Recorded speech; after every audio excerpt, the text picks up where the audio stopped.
कहते हैं सफर में थकान सबसे बड़ी दुश्मन होती है, और जब थकान के बीच आपको कोई सुनसान सराय मिल जाए तो वो राहत भी दे सकती है और मौत भी। ये कहानी लगभग 250 साल पुरानी है, जब लोग लंबी यात्राएं घोड़ों, ऊंटों और बैलगाड़ियों से करते थे। दिल्ली से लाहौर जाने वाला रास्ता बेहद लंबा और सुनसान था। सर्दियों की एक ठंडी शाम थी। 5 यात्री अब्दुल, रामकिशन, जगन्नाथ, फकीरा और एक नौजवान युवक संपत लंबे सफर से थक चुके थे। सूरज ढल रहा था और हवा में ठंडक बढ़ रही थी। अब्दुल: भाइयों, अगर जल्द ही ठहरने की जगह न मिली तो रात को जंगल में ही रुकना पड़ेगा। जगन्नाथ: लेकिन यहाँ तो हर ओर जंगल है, कहाँ मिलेगा ठहरने का ठिकाना। तभी दूर कहीं टूटी फूटी दीवारों के पीछे से एक ऊंचा सा ढांचा दिखाई दिया। लकड़ी का पुराना दरवाजा, टूटी खिड़कियां और सन्नाटे में डूबा हुआ एक सराय खाना।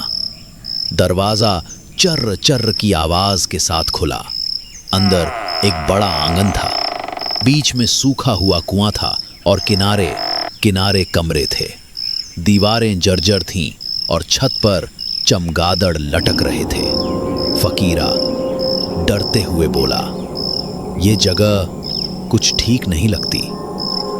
रामकिशन हंसकर बोला, अरे भाई, रात भर के लिए जगह चाहिए, भूत प्रेत जैसी बकवास पर मत जाओ। सब ने अपना सामान उतारा और एक कमरे में आग जलाई। धुएं की हल्की गंध फैल गई, लेकिन जैसे ही आग की लपटें ऊपर उठीं, दीवारों पर अजीब परछाइयां बनने लगीं। उनमें से एक परछाई इंसानों जैसी नहीं थी। सबने जल्दी जल्दी खाना खाया। हवा तेज होने लगी थी, दरवाजे अपने आप हिल रहे थे। संपत धीरे से बोला, तुम लोगों ने कुछ सुना? किसी कदमों की आहट आई? बाकी सब चुप हो गए। सचमुच आंगन से खटखट की आवाज आ रही थी, जैसे कोई लकड़ी की चप्पल पहनकर चल रहा हो। लेकिन जब उन्होंने बाहर झांका तो आंगन खाली था। जगन्नाथ ने कहा, शायद कोई जानवर होगा। लेकिन तभी आंगन में अचानक हल्की सी रोशनी दिखी।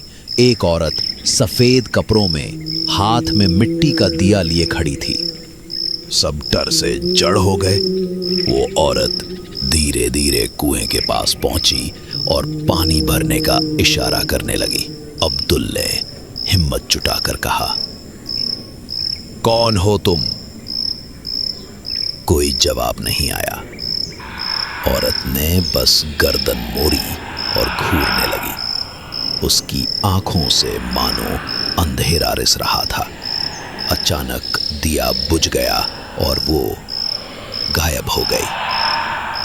कमरे में लौटकर सब पसीने से भीगे हुए थे। रामकिशन कांपती आवाज में बोला, ये जगह वाकई ठीक नहीं है। सुबह होते ही निकल चलते हैं। लेकिन सुबह तक कौन जिंदा बचेगा, ये किसी को नहीं पता था। रात का पहला पहर किसी तरह बीत गया, लेकिन आधी रात के बाद सराय जैसे जिंदा हो उठी। दीवारों से फुसफुसाहटें आने लगी। किसी को अपना नाम पुकारता सुनाई देता, किसी को बच्चों के रोने की आवाज। फकीरा अचानक चीख पड़ा, कोई मेरा गला दबा रहा है। बाकी लोग दौड़े तो देखा कि उसके गले पर लाल निशान पड़ चुके थे, लेकिन वहां कोई दिखाई नहीं दे रहा था। संपत ने कांपते हुए कहा, ये वही औरत है, उसने मुझे देखा था। डरते डरते सब सो गए। जब सवेरा हुआ तो दरवाजे पर दस्तक हुई। एक बूढ़ा फकीर लाठी टेकता हुआ आया। उसने यात्रियों को जिंदा देखकर हैरानी जताई। फकीर बोला, तुम लोग यहाँ रात गुजार कर भी कैसे जिंदा हो? ये सराय तो खून की प्यासी है। फिर उसने बताया कि बरसों पहले यहाँ डाकुओं ने किसी कारवां के यात्रियों का कत्लेआम किया था। औरतें, बच्चे सब मार दिए गए थे। उनकी चीखें, उनका खून सब यहीं समा गया था।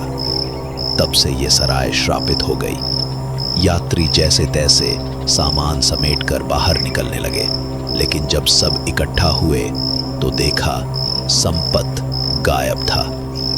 उसके कपड़े, बिस्तर और सामान कमरे में वैसे ही पड़े थे, लेकिन वो खुद कहीं नहीं था।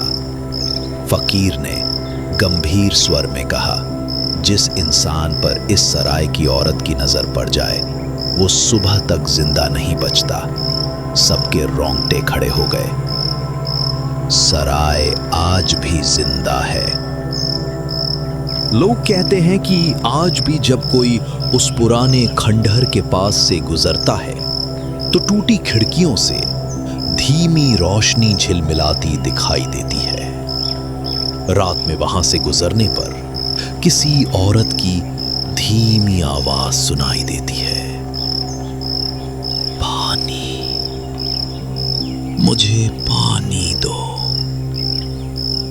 और जो उस आवाज की तरफ बढ़ जाए, अगली सुबह उसका कोई नामो निशान नहीं मिलता।